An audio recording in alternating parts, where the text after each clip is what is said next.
Question ಇದೆ.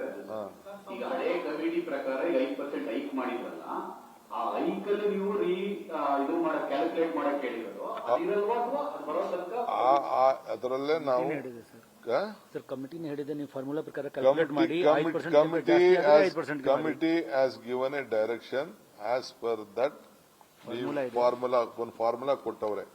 ನಾನು ಅದನ್ನು ಓದಿದ್ದೀನಿ, ತಿರ್ಗಾ ಇನ್ನೊಂದ್ಸತಿ ಓದಿ ಅಂತ. ಡಿಎಂಸಿ ಫಾರ್ಮುಲಾ ಇದೆ ಡೆಲ್ಲಿ ಮೆಟ್ರೋದು ಫಾರ್ಮುಲಾ. ಡೆಲ್ಲಿ ಮೆಟ್ರೋ ರೈಲ್ವೆದು ಫಾರ್ಮುಲಾನ ಬೇಸ್ಡ್ ಆನ್ 3 ಮೇಜರ್ ಎಲಿಮೆಂಟ್ಸ್ ಅಂತ ಕೊಟ್ಟಿದ್ದಾರೆ. ಆ ಪ್ರಕಾರ ಕ್ಯಾಲ್ಕುಲೇಟ್ ಮಾಡಕ್ ಹೇಳಿದ್ದೀನಿ.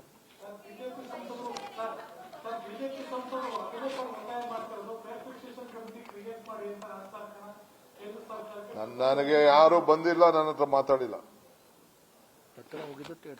ನನ್ನ ಹತ್ರ ಯಾರು ಮಾತಾಡಿಲ್ಲ, ನಾನು ಯಾರು ಬಂದಿಲ್ಲ. ಯಾರ ಪತ್ರ ಏನ್ ಪತ್ರ ಅಲ್ಲಿ ಕೊಟ್ಕೊಳ್ಳಿ ಅಂತ ಹೇಳಿದ್ದೀನಿ.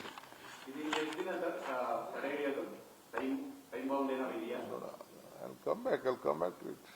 ಒಂದೇ ದಿನಕ್ಕೆ ಪ್ರತಿಯೊಂದಕ್ಕೂ ಒಂದು ಪ್ರೊಸೀಜರ್ ಇದೆಯಲ್ಲ. I can't within 1 day 2 day I can't. ನೋಡೋಣ ಬೇರೆಯವರು ಏನೇನು ಹೆಂಗೆ ಎಷ್ಟೆಷ್ಟು ಸ್ಪೀಡಲ್ಲಿ ಇರ್ತಾರೋ ನಮ್ಮ ರೈಲು ಅಷ್ಟೇ ಸ್ಪೀಡಾಗಿ ಓಡ್ತಾ ಇರ್ತಾರೆ. ಈಗ ಆಯ್ತು, ನಾನು ಕ್ರೆಡಿಟ್ ಮಾಡ್ಬೇಕಾದ್ರೆ ಯಾರು ಬೇಕಾದ್ರೂ ತಗೊಳ್ಳಿರಿ, ನನಗೆ ಜನಕ್ಕೆ ಒಳ್ಳೇದಾಗಬೇಕಷ್ಟೇ.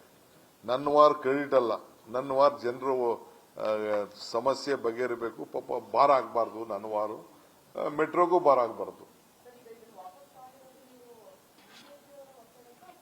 ನಾನು ಯಾರು ಒತ್ತಡ, ನಾನು I am not yielding to anyone. I am yielding to the basic principle of the whatever the BMRC ಎಲ್ಲ ಉಳಿಬೇಕು, ಜನನೂ ಉಳಿಬೇಕು. ನಂದು ಅದು ತೀರ್ಮಾನ.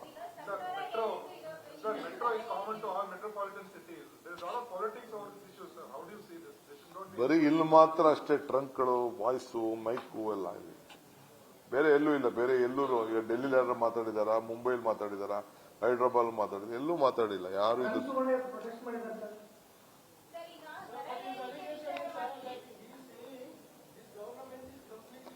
I don't want to answer to any of those. No. ಅವರ MP ಪಾಪ ಅಲ್ವಾ, ಡೆಲ್ಲಿಲಿ ವಾದ ಮಾಡ್ತಾ ಇದಾರೆ, ಫೋಟೋ ಬರ್ತಾವೆ, ನೀವು ಫೋಟೋ ಹಾಕ್ತಾ ಇರಿ.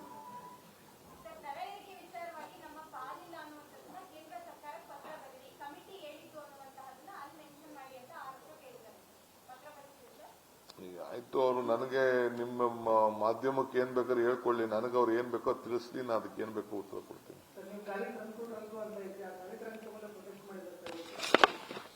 ಆಯ್ತು, ನೆಕ್ಸ್ಟ್ ಬರೋಣ. ಆಯ್ತಲ್ಲ ಮೆಟ್ರೋ. ನ್ಯೂಸ್ ಫಸ್ಟ್ ನಿರ್ಭೀತಿಯಿಂದ ನಿಮ್ಮ ಪರವಾಗಿ.